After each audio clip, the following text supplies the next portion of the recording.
Graça e paz, meus irmãos. Que o Senhor nosso Deus nos abençoe nessa noite. Fale aos nossos corações. Abra sua Bíblia no livro do profeta Daniel, no capítulo 1. Daniel, capítulo 1. Nós vamos ler todo esse capítulo.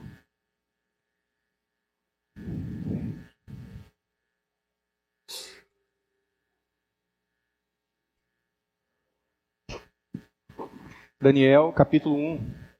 Vamos ler a partir do verso 1.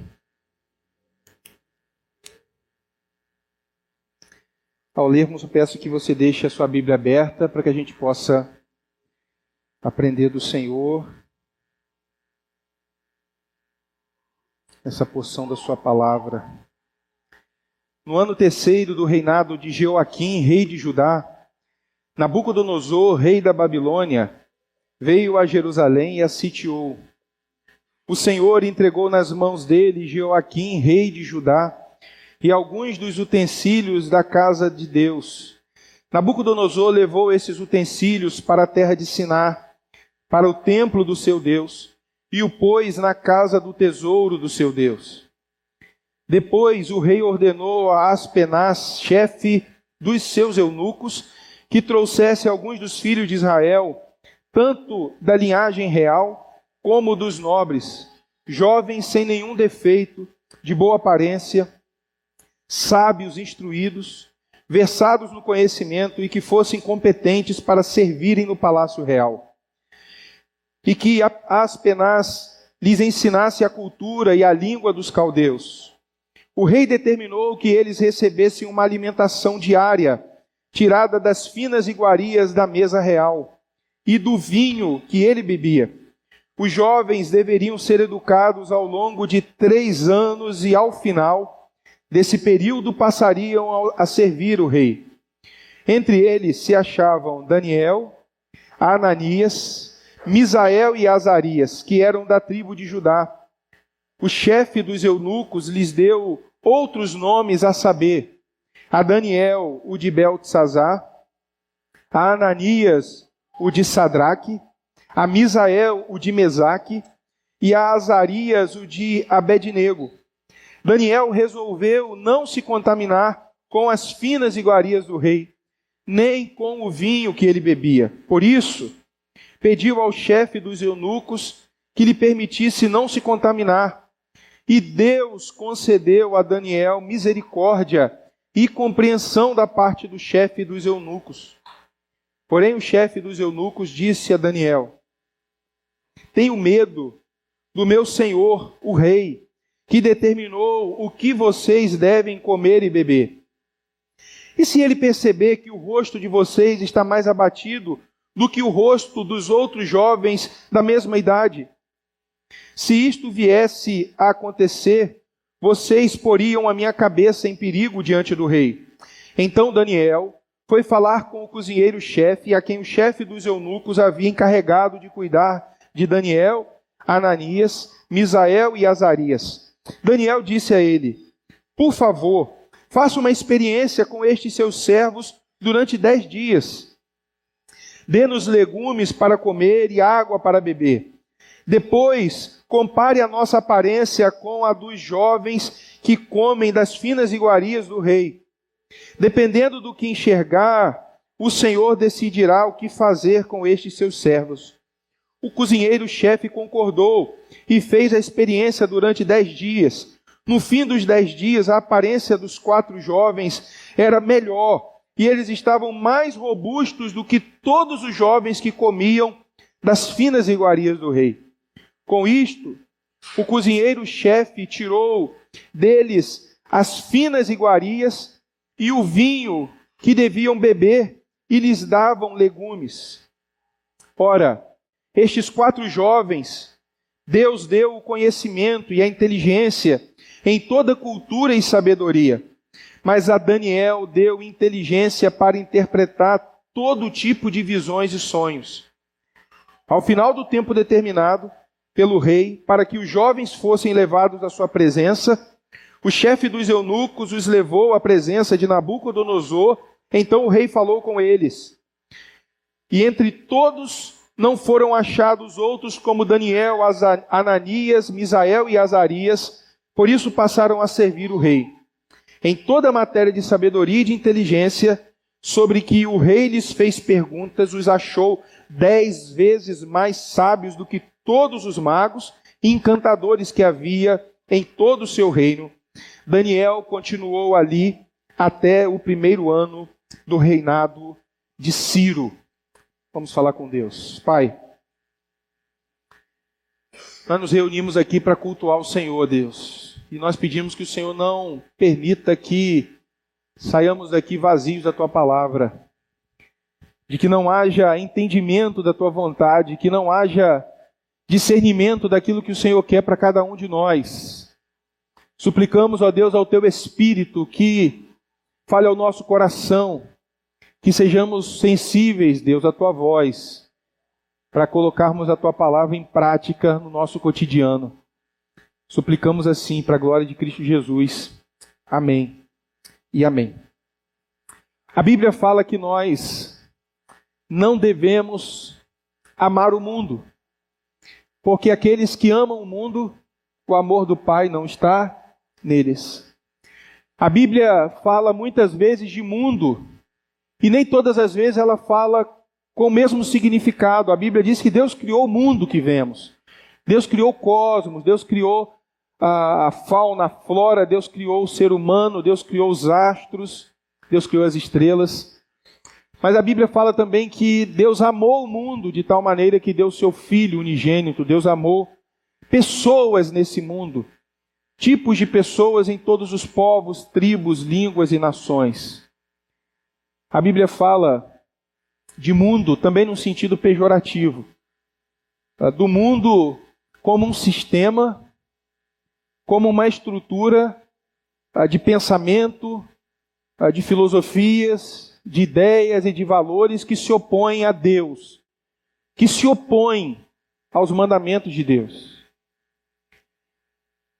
Mas independente de vivermos nesse mundo que jaz no maligno, que se opõe a Deus, que planeja, que delineia uma história para cada um de nós, desconsiderando o Deus da nossa história, da nossa vida, Daniel, ele nos mostra o propósito claro de Deus para cada um dos seus filhos, que é de ousarmos firmemente viver nesse mundo, amando a Deus, conhecendo a Deus e o adorando sobre todas as coisas.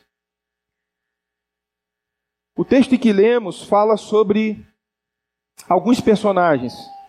Um deles é Nabucodonosor, o grande líder absoluto da Babilônia, um tirano, alguém que tinha sob o seu controle nações, reinos, um homem violento, um homem que tinha como objetivo de vida exaltar o seu próprio nome, demonstrar a sua grandeza, invadindo nações e subjugando reinos.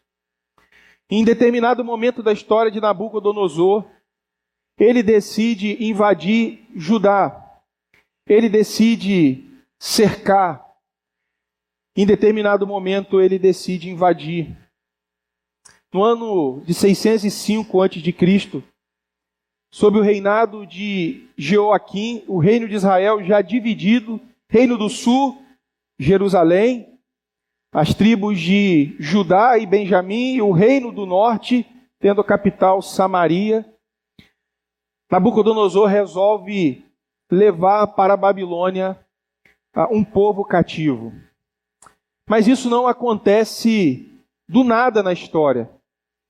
Deus, na história do seu povo, revelou-se um Deus santo, amoroso e bondoso. Deus, ele escolheu Abraão. Deus fez uma promessa à descendência de Abraão, que por meio de Cristo seriam benditas todas as famílias da terra. Deus prometeu a Abraão uma terra deleitosa. Ele prometeu Canaã a Abraão. Deus prometeu uma descendência numerosa, promessas maravilhosas que se cumpriram. Mas antes do povo de Israel entrar em Canaã, é registrado em Deuteronômio, capítulo 28, no versículo 1, que aquele povo seria abençoado na obediência a Deus. Que se aquele povo continuasse confiando em Deus, se aquele povo não substituísse Deus por outros deuses, os deuses das nações, se o coração do povo não se tornasse, de fato, um local onde Deus havia se tornado esquecido, aquele povo comeria o melhor da terra, eles iriam plantar, iriam colher. Deus iria poupar aquele povo de enfermidades, de pestes, de doenças. Deus iria preservar o povo de Israel das nações inimigas. Contudo, no verso 15, no capítulo 28 de Deuteronômio, diz assim a palavra de Deus: porém, se não derem ouvidos à voz do Senhor, seu Deus, deixando de cumprir todos os seus mandamentos e os seus estatutos que hoje lhes ordeno, então virão sobre vocês e os alcançarão todas essas maldições. Então, a partir do verso 16 até o verso 35, Deus descreve a disciplina que ele traria sobre o seu povo se o povo fosse tomado por ingratidão e por uma prática no seu cotidiano de tamanha injustiça que deixasse de reconhecer quem Deus é e atribuísse a falsos deuses aquilo que Deus somente é e somente Ele fez na história do seu povo. Então, no verso 36, descreve uma maldição que se cumpriu e é o contexto de Daniel.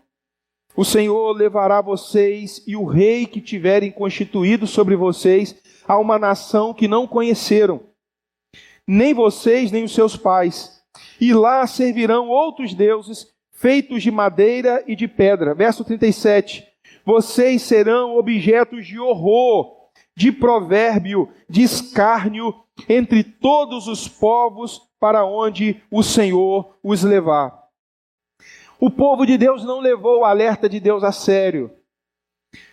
Talvez por pensar somente em um atributo de Deus, que é muito comum ser destacado em nossos dias. Deus é amor. Deus é um Deus de paciência eterna. Deus jamais corrige o seu povo. Deus jamais trará disciplina e castigo sobre os seus. Então o profeta Daniel, ele é enfático. No capítulo 1, ele vai dizer no verso 2, o Senhor entregou nas mãos de Jeoaquim, rei de Judá, e alguns dos utensílios da casa de Deus. Daniel, ele consegue entender que o que ele está vivendo é o cumprimento de uma promessa. O povo de Deus se esqueceu do Senhor. Deus, então, usa Nabucodonosor e leva uma primeira leva de jovens, ricos, sem nenhuma enfermidade, de boa aparência, já alfabetizados, que fossem já preparados pela tribo de Judá para que fossem líderes, para que fossem governantes. Então Nabucodonosor disse, traga a nobreza para a Babilônia. Dentre esses estavam Daniel e os seus 3 amigos. O que o texto vai deixar claro para nós é que Deus, ele disciplina o seu povo. O livro de Daniel é um relato do Deus Pai, do Deus Senhor, que corrige a todos quantos ele ama, que de fato está tratando do povo que havia cometido pecados, idolatrias, violências, abandonado a Deus. Eles tinham passado a viver como as nações que Deus disse que eles não deveriam imitar. E Deus está fazendo algo emblemático, pedagógico, ou seja, Deus estava disciplinando os judeus daquele tempo para que o seu povo no futuro olhasse para a história, olhasse para o exílio da Babilônia e dissesse, nós servimos um Deus bom, servimos a um Deus santo, servimos a um Deus que caminhou conosco no deserto, que se fez coluna de fogo à noite, que nos protegeu do sol durante o dia, mas Ele zela por sua glória, Ele zela pelo seu nome, e Deus não aceita dividir a sua glória com ninguém. Deus não aceita ser ao mesmo tempo adorado e termos outros senhores. Deus então disciplina o seu povo de forma pedagógica, para que a gente olhe para a história e entenda que a paciência de Deus tem limites, que um dia o cálice da ira de Deus transborda. Na vida do povo de Deus pode ser um juízo temporário, quando o pai corrige o seu filho e o traz de volta à santidade. Deus faz isso com o seu povo eleito. Ele não traz um juízo eterno, porque Jesus já levou sobre si o nosso castigo, e Deus, por ser santo, não poderia castigar 2 vezes o seu povo pelo mesmo pecado, sendo que Cristo já foi punido por ele. Mas ele traz um juízo temporário, ou seja, o salvo ele peca, e o Deus que é Pai e que é santo nos castiga, nos corrige, porque Ele nos ama, porque quer nos ver de pé, quer nos ver vivendo para a glória dEle. E é isso que Ele está fazendo com o seu povo. E é nesse Deus que nós devemos crer. O Deus que é amor, mas que é também fogo consumidor. Daniel, ele sabe que Deus está disciplinando o seu povo, mas é em meio à disciplina que o amor de Deus é visto. Nós estamos iniciando a exposição de um livro. Então é como se recebêssemos uma carta e lêssemos só a saudação. A gente precisa conhecer todo o conteúdo, do capítulo 1 ao capítulo 12, para entender o propósito de Deus ao usar Daniel para escrever esse livro. E Deus quer mostrar claramente, por meio do livro de Daniel, que o amor de Deus é visto até mesmo por meio da sua disciplina. Daniel, ele traz uma mensagem de esperança. Daniel, ele está dizendo para nós, foi o Senhor que nos entregou nas mãos de Nabucodonosor. A história é a história de Deus. A história pertence a Deus. Daniel, ele é um homem que está vivendo no seu tempo, vivendo a sua história, mas sobre a sua vida e sobre Nabucodonosor, esse líder implacável que governava e tinha nações subjugadas por ele. Daniel deixa claro, acima de Nabucodonosor está o trono do nosso Deus. Reinos vêm, reinos vão, mas o reino de Deus permanece para sempre. Governantes se levantam, governantes caem, mas o governo de Deus permanece para sempre. Deus levantou a Babilônia, passou a Babilônia, vieram os medos e os persas, vieram os macedônios, depois veio o Império Romano, e a pergunta é, onde estão esses impérios? Eles caíram, mas o reino de Deus permanece para sempre. E as portas do inferno não prevalecerão contra a sua igreja que está no seu reino. O amor de Deus é visto na história do seu povo, porque Deus está chamando o seu povo ao arrependimento. Deus está chamando o seu povo ao conserto. Deus está chamando o seu povo à santidade. Deus está usando um império ímpio para corrigir o seu povo. Talvez você já tenha até cantado sobre o dilema de Abacuque. Senhor, como pode nações ímpias castigarem o seu povo? E Deus vai dizer, eu uso quem eu quero para cumprir os meus propósitos. No livro do profeta Jeremias, a palavra de Deus deixa clara que o próprio Deus, em Jeremias 25, verso 9, chama Nabucodonosor de meu servo. Ou seja, Nabucodonosor era um homem ímpio, descrente, não tinha consciência de viver para a glória de Deus, para obedecer a palavra de Deus, mas Deus diz, ele é meu servo, porque Deus usa quem ele quer para cumprir os seus planos. Logo, o que Deus faz nas nossas vidas é nos converter a ele, não convertê-lo a nós. A experiência da conversão é essa transformação onde nós nos sujeitamos a Deus, reconhecendo o governo dele. Ó Deus, faz a tua vontade. Deus, reina na minha vida. A tua vontade é boa, perfeita e agradável. E não Deus. O Senhor é aquele que é o meu amuleto. O Senhor é o gênio da minha lâmpada. O Senhor é aquele que será governado por mim, fará a minha vontade. Esse não é o Deus da Bíblia. O Deus de Israel é grande, é o Deus que reina sobre todas as nações. Aleluias. Louvado seja Deus, seu grande poder e amor por nós. Deus, ele conduz Israel, Deus conduz o seu povo, e a história é a história da redenção, é a história da salvação, é a história que aponta para Cristo. Mas enquanto a história estava se desdobrando no tempo de Daniel, um tempo extremamente difícil para o povo de Israel, Deus vai reinando, governando e conduzindo a história. Mas a pergunta que nós devemos fazer, e Daniel provavelmente pode ter feito com seus amigos, é: e a minha história? E a minha história pessoal? O que é maravilhoso é a nossa história pessoal, os nossos dilemas, as nossas decisões, o nosso sofrimento, a nossa alegria de caminhar com Deus, ela acontece em meio a esse grande plano da redenção, onde Deus salva o seu povo eleito por meio da fé em Cristo Jesus e os garante seguros e salvos no seu amor. Mas enquanto isso, nós vivemos a nossa vida. Daniel não estava mais em Judá.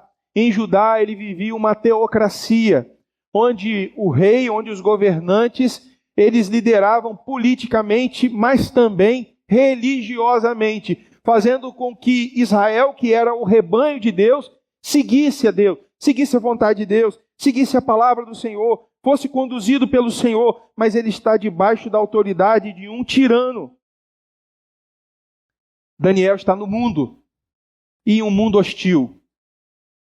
Daniel, à semelhança de José, está debaixo da tirania, como José esteve debaixo da tirania de Faraó, um homem que se entende como representante de Deus, alguém que se entende como o Senhor da história.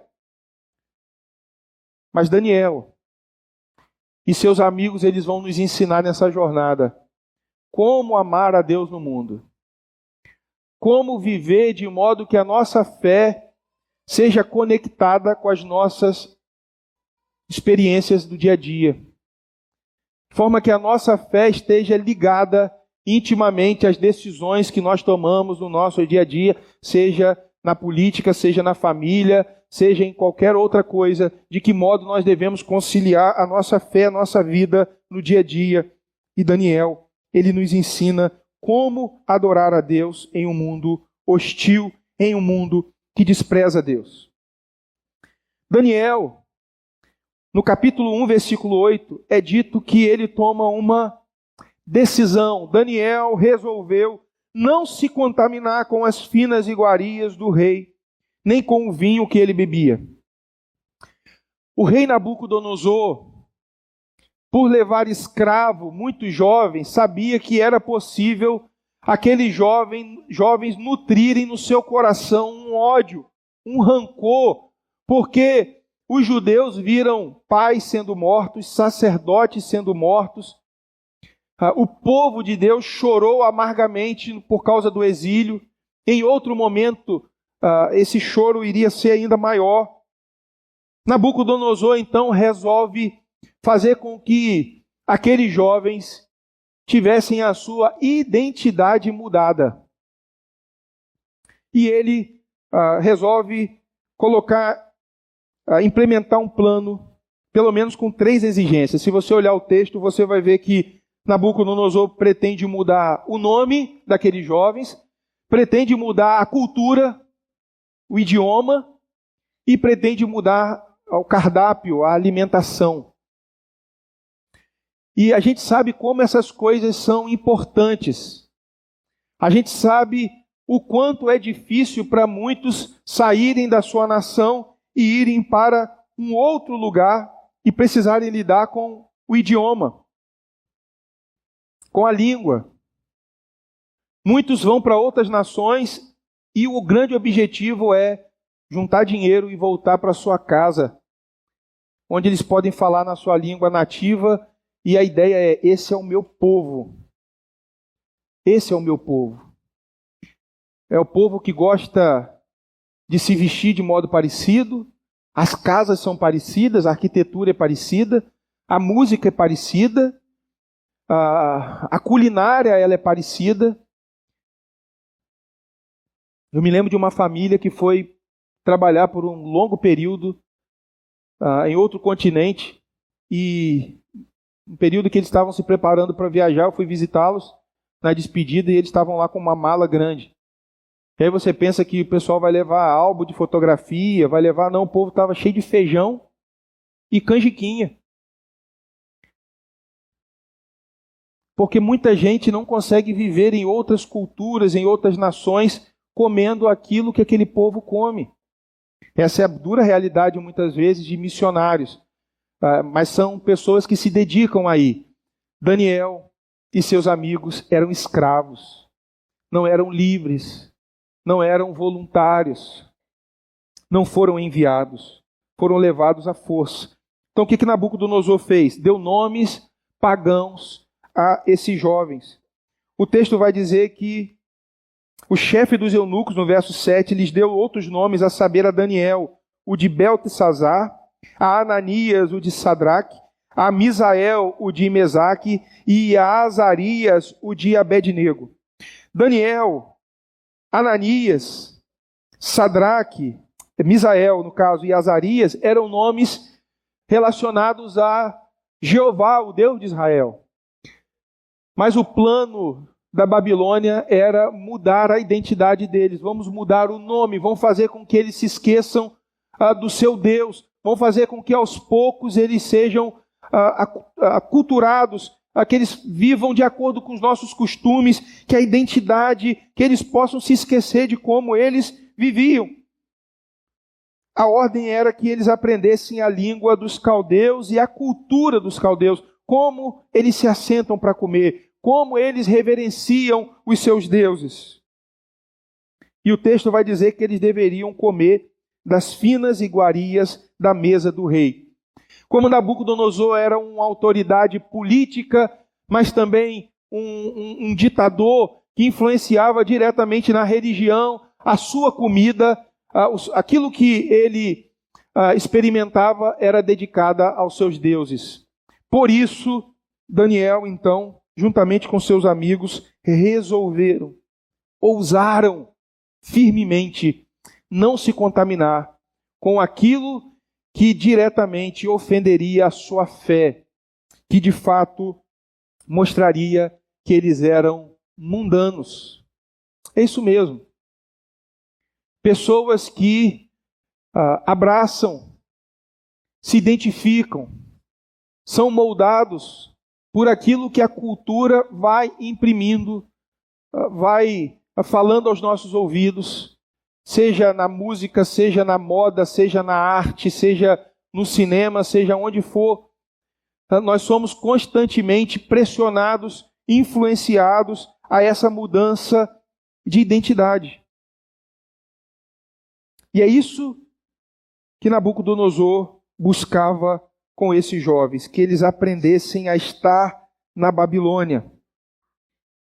Mas o propósito de Deus era que eles estivessem na Babilônia sem ser da Babilônia. Que eles morassem naquela terra, mas que vivessem como peregrinos em terra estranha. E nós também devemos viver como peregrinos em terras estranhas. Nós somos cidadãos dos céus. Somos filhos de Deus. Nós adoramos a Deus porque o nosso coração é de Deus. Nossos afetos, a nossa vontade, ela foi cativada por Deus. Nós sabemos que não há outro Deus como nosso Deus. E ninguém nos ama como o Senhor. Por isso, temos uma nova identidade. E agora vivemos nesse mundo glorificando a Deus no nosso modo de viver. O livro de Daniel é um exemplo desafiador que nós temos de vivermos o Evangelho fora da nossa zona de conforto. Mesmo vivendo em um mundo de impiedade, de idolatria, esses jovens judeus que a Bíblia revela decidiram viver de forma íntegra. Ou seja, não eram divididos, não estavam repartidos, não estavam compartimentalizados, eles eram integralmente de Deus. De Deus. E a vida deles, sendo uma vida de Deus, tudo o que eles faziam deveria revelar glória a Deus. Preste atenção. Era comida boa. Era comida de qualidade. Era comida testada. Geralmente, um copeiro, como nós vemos lá no livro de Neemias, provava a comida para que ela não estivesse envenenada. Para que se alguém de fato tivesse que passar mal por causa da comida, que fosse um subordinado, uma pessoa de confiança do rei. Mas Daniel falou, não, eu não vou me contaminar. Eu sei de onde eu vim, eu sei quem eu sou, eu sei quem é meu Deus, e eu sei para onde eu vou. Ele tem uma identidade clara. Mas quando a gente olha para a integridade desses jovens, há uma pergunta fundamental que a gente precisa fazer. Da onde veio essa determinação? Da onde veio essa firmeza? Da onde isso surgiu? E a resposta que a Bíblia nos traz são pelo menos duas. De que a determinação desses jovens foi forjada. No capítulo 1 do livro de Daniel, esses jovens tinham por volta de 15 anos. Talvez um pouco a mais. Mas nada muito longe disso. E quando a gente chega no final do livro de Daniel, Daniel tem por volta de 65 anos. Eles eram jovens. Da onde essa determinação? Queridos, o Senhor Jesus disse que nós não podemos adorar aquele a quem nós não conhecemos. Eles conheciam o seu Deus. A infância desses jovens foi vivida debaixo da liderança do grande rei Josias, conhecido como o reformador de Judá. Josias certamente exerceu uma grande influência. Lembre-se de que esses jovens, eles eram da realeza, eles eram da nobreza, eles estavam sendo preparados para servir no palácio de Judá ao rei de Israel. Provavelmente eles viram tudo aquilo que, segundo Reis, no capítulo 22 e 23, mostra que Josias fez. Ele reformou o templo, ele restaurou a lei, ele conclamou o povo ao arrependimento, ele liderou reformas, ele trouxe a palavra de Deus novamente para o centro da vida de Israel, ele destituiu os sacerdotes iníquos, restaurou a celebração da Páscoa. Ou seja, o tipo de determinação que nós vemos em Daniel e nos seus amigos é uma determinação forjada, trabalhada, desenvolvida, não algo natural. Mas é claro que a base do treinamento e da educação do povo de Deus, de fato, era em casa. Deuteronômio capítulo 6 deixa claro que os pais deveriam ensinar os seus filhos ao levantar, ao caminhar, ao deitar, de maneira informal, de maneira formal, não formal, mas os pais deveriam treinar os seus filhos. Eles não foram determinados por acaso. Um adolescente, ele não consegue manifestar uma determinação dessa sem que primeiro ele veja pessoas com uma vida determinada. O nosso desafio é fazer com que os nossos filhos vejam o nosso amor a Deus e o nosso zelo em cumprir os mandamentos de Deus. Sem medo de que eles possam ir para a faculdade, sem medo de que eles tenham que enfrentar as filosofias, sejam elas o espectro que elas forem, se essas crianças forem preparadas em famílias saudáveis, vendo uma liderança no meio da igreja firme, resoluta, como diz Daniel, capítulo 1, versículo 8. Daniel resolveu. Provavelmente porque ele viu Josué, um líder resolvido a servir a Deus e amar a Deus. E cresceu sendo preparado a ser um homem piedoso. Nossas crianças, nossos filhos, eles precisam de referência de temor de Deus. Os filhos dos filhos, eu ainda não posso dizer os filhos dos nossos filhos, mas os netos, eles precisam ver os avós e os pais temendo a Deus, decididos, priorizando a Deus.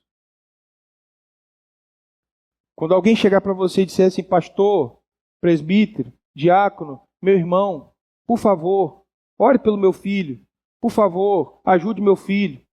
Primeiro pergunte ao pai, qual tem sido a sua disposição em ser uma bênção na vida dos seus? Não espere que a igreja seja aquilo que Deus estabeleceu que a família seja. Deus usa a igreja. Deus usa os ministérios da igreja. Deus usa a liderança da igreja. Mas Deus usa os pais para poder formarem os seus filhos.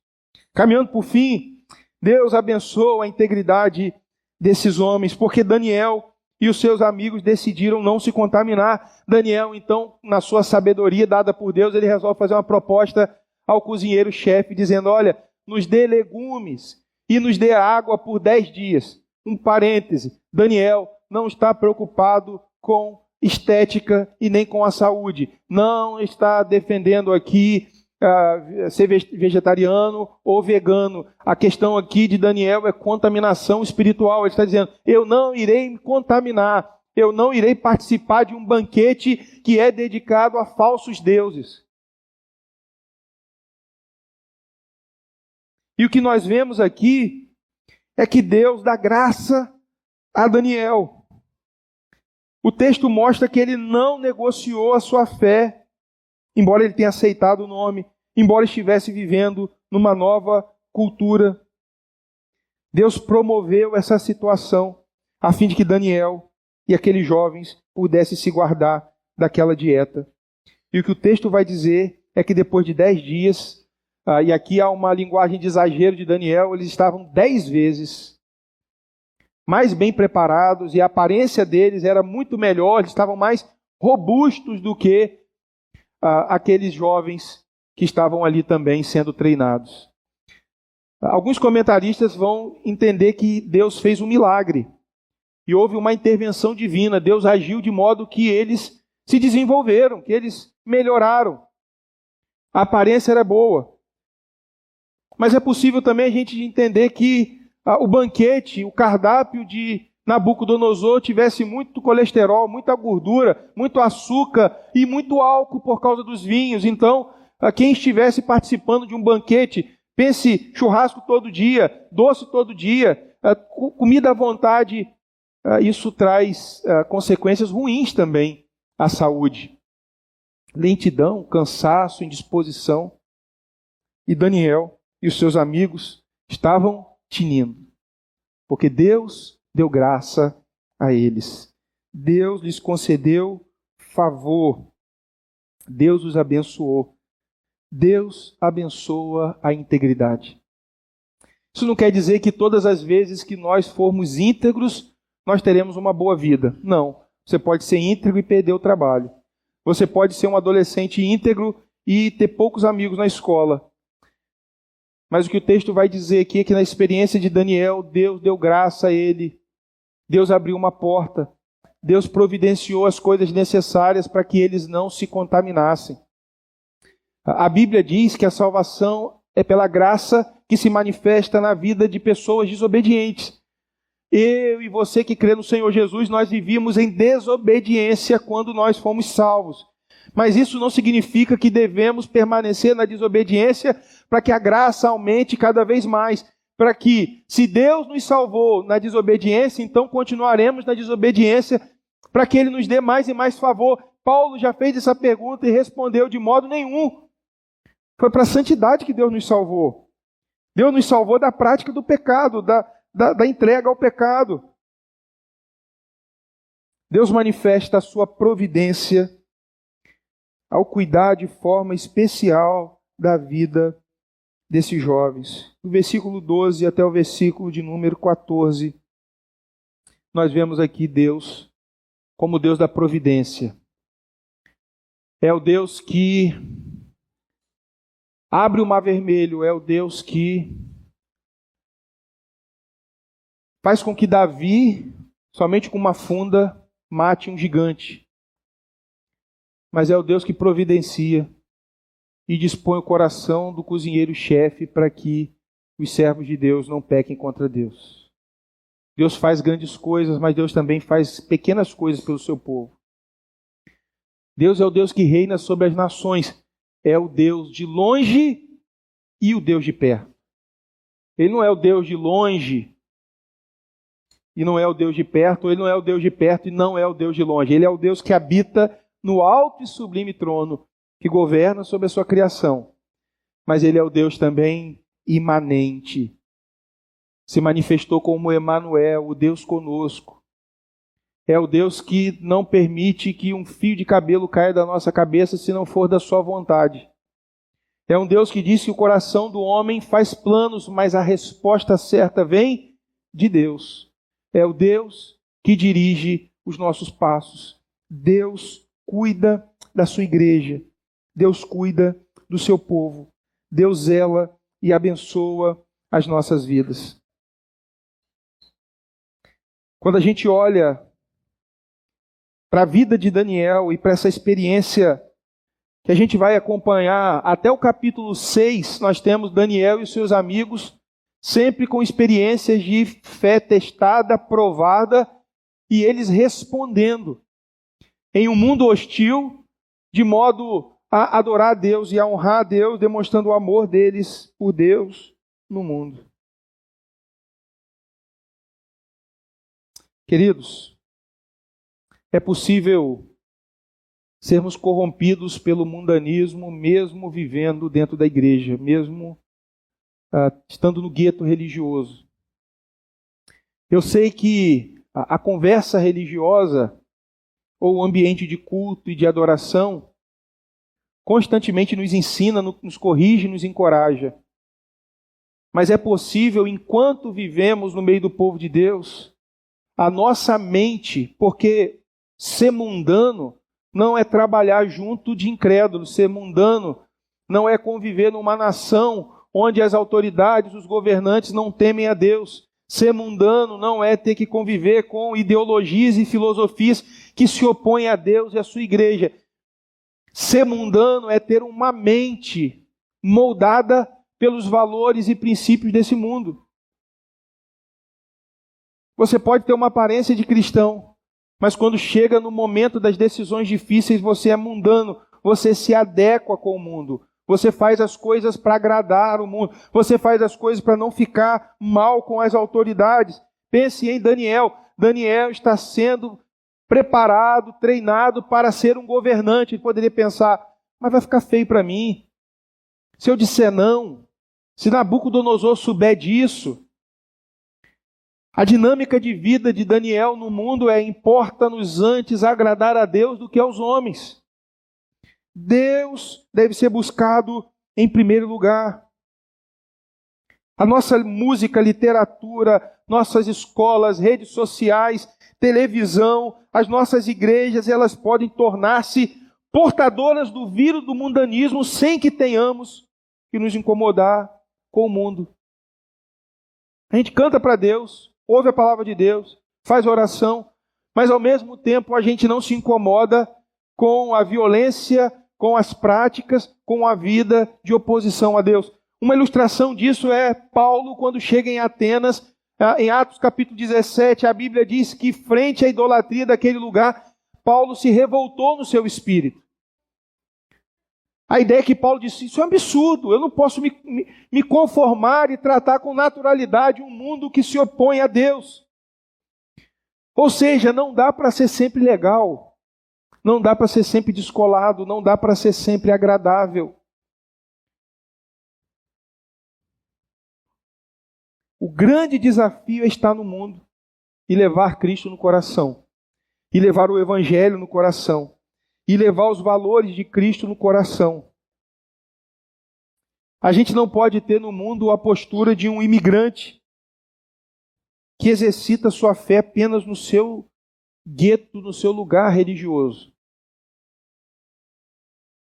A Bíblia diz que a nossa postura deve ser de um missionário no mundo, onde a gente vive numa terra onde Deus não é adorado e a gente decididamente, deliberadamente anuncia Cristo, se adaptando à cultura quando isso é permitido pela palavra de Deus, cantando aquilo que a Bíblia diz que nós devemos cantar, assistindo e aprovando as coisas que a Bíblia diz que nós devemos aprovar. Meus irmãos, não sejamos ingênuos. Nós podemos estar aqui e sermos mais ímpios do que os ímpios lá fora. Sem Cristo, sem o Evangelho, extremamente legalistas e julgadores, quando não tendo uma vida totalmente dividida entre culto e o que se vive lá fora. Nossa fé, ela precisa estar integrada às nossas práticas cotidianas. Nós precisamos saber como relacionar o namoro com a nossa fé, o casamento com a nossa fé, a política com a nossa fé. E eu confesso que essa não é uma tarefa fácil. Mais uma vez eu repito, se você quer ser um cristão verdadeiro, você precisa conhecer o Cristo revelado nas Escrituras, conforme Ele se revela na sua palavra. Nós só teremos discernimento para lidar com a cultura se nós conhecermos a cultura do céu, a cultura revelada na pessoa de Jesus, como Jesus viveu, como Jesus agiu, como esse homem perfeito lidou com o império, como ele lidou com a religião judaica, como ele lidou com a hipocrisia, como ele lidou com a cultura, como ele lidou com a alimentação, como Jesus viveu. Como que nós relacionamos a nossa fé com a nossa vida profissional. E o que Daniel está fazendo aqui, de fato, é vivendo como um missionário, vivendo como alguém que o tempo todo está apontando para o seu Deus. O grande desafio para nós é: creia no meu Cristo, mas olhe Cristo em mim. É isso que Daniel está fazendo. É isso que eu preciso fazer. É isso que você precisa fazer, meu irmão. De fato, creia em Jesus de modo que as nossas conversas, as nossas brincadeiras, elas reflitam o senhorio de Cristo nas nossas vidas. Vamos colocar de pé.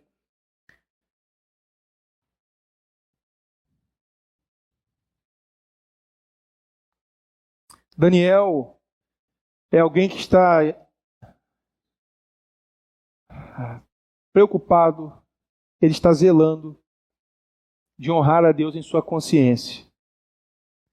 Não importa se o seu pai não está vendo, não importa se o rei não está vendo, não importa se os sacerdotes não estão vendo, não importa se a comunidade religiosa não está vendo, importa para Daniel é que Deus está vendo.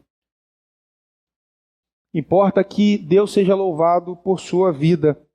E esse é o desafio que temos para a nossa vida hoje. Senhor, nós te louvamos por Cristo Jesus. Te agradecemos, Deus, porque nós podemos viver nesse mundo em novidade de vida. Nós podemos viver a semelhança de Daniel, mas nós podemos viver e devemos viver a semelhança de Cristo. Aquele que veio ao mundo, aquele que obedeceu o mandato do Pai, mas que também se tornou um preso, foi alvo de mentira, foi alvo de jogos de poder, de inveja.